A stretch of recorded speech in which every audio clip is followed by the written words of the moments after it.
Hello, my friend. This is Clyde. I can't live a day without you. Exodus 34 8 to 9 says, So Moses made haste and bowed his head toward the earth and worshipped. If now I have found grace in your sight, O Lord, let my Lord, I pray, go among us, even people, iniquity and our sin, and take us as your. My parents were 3 years before Dad died. I remember the night before his funeral, I heard Mom sobbing in the dark. She was lying across the bed on which Dad breathed his last breath, and she just sobbed. I went to lie beside her and hugged her, and she spoke about the many years that they have been married and how is she going to live without him. She died 12 years later.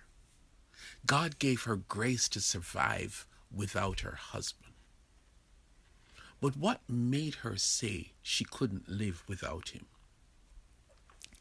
We cherish people who bring value to our lives. Some of these people are our parents, our spouses, our best friends, our mentors. We are so blessed by them in our lives that they become icons, not idols, and we cannot imagine life without them. Moses felt that same way about God. In fact, before we dive into the text I shared at the beginning, let us talk about an equally powerful statement made in an earlier section by Moses. This is the story. Moses was in one of his meetings with God receiving some instructions while the people were down below waiting. And during that time, they built a golden calf and started to worship the image.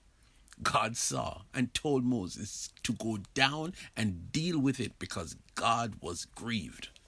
This turned into an extended conversation between Moses and God because God was about to abandon them and to send an angel to lead them the rest of the way. Moses was not having it. Moses reminded God that this nation is your people.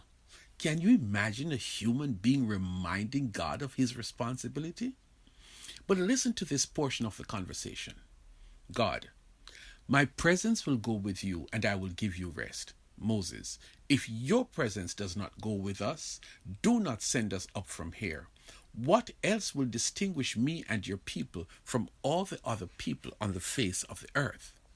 God, I will do the very thing you have asked because I am pleased with you and I know you by name.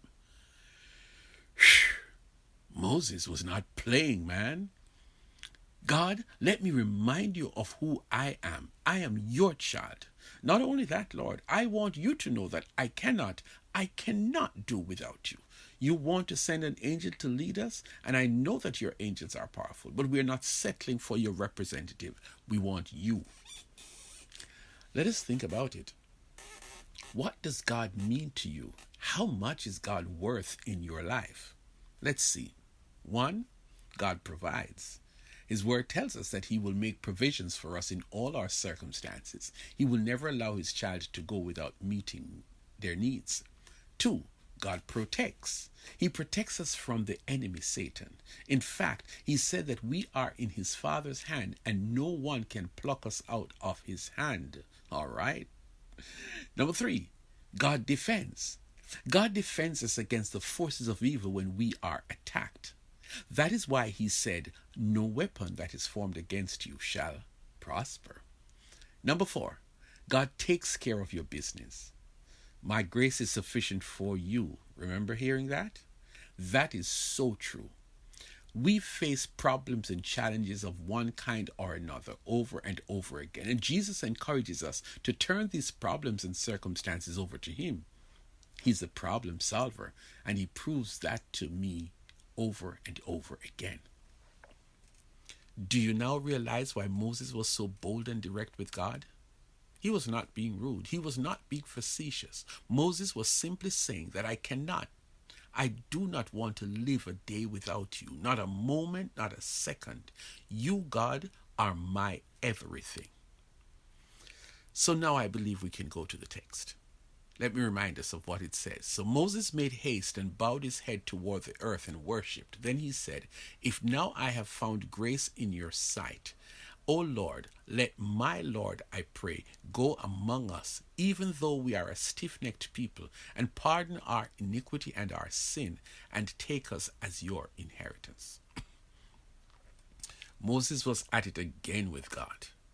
This time, he met God for the second time to receive the 10 Commandments. This time, God had something to tell him.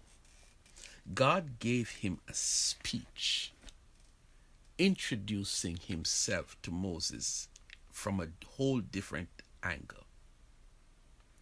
The Lord, the compassionate and gracious God, slow to anger, abounding in love and faithfulness, maintaining love to thousands, and forgiving wickedness, rebellion, and sin. Yet he does not leave the guilty unpunished. He punishes the children and their children for the sin of the parents to the third and fourth generation. What do you do when God talks tough to you? Moses heard every word, and Moses responded. He said to God, if you are happy with me, if I have found favor in your eyes, then let the Lord go with us. Although this is a stiff-necked people, forgive our wickedness and our sin, and take us as your inheritance. Please forgive me of my sins. Please forgive me of the big sins of idolatry and rebellion. Forgive me of the little sins such as hate and malice and backstabbing and being mean to my friends and being unkind. Forgive me, Lord, for the times I let you down and committed the sin that David committed with his brother's wife. Forgive me for not praying for my enemies. Forgive me, Lord. Please forgive me. But once again I say, Lord, like I have said before, I cannot live without you. You are the very air that I breathe. Who will help me in this pandemic? Who will protect me and provide for me when things are not going right with me? I simply say to you, God, don't ever leave me. I cannot and will not live a day without you.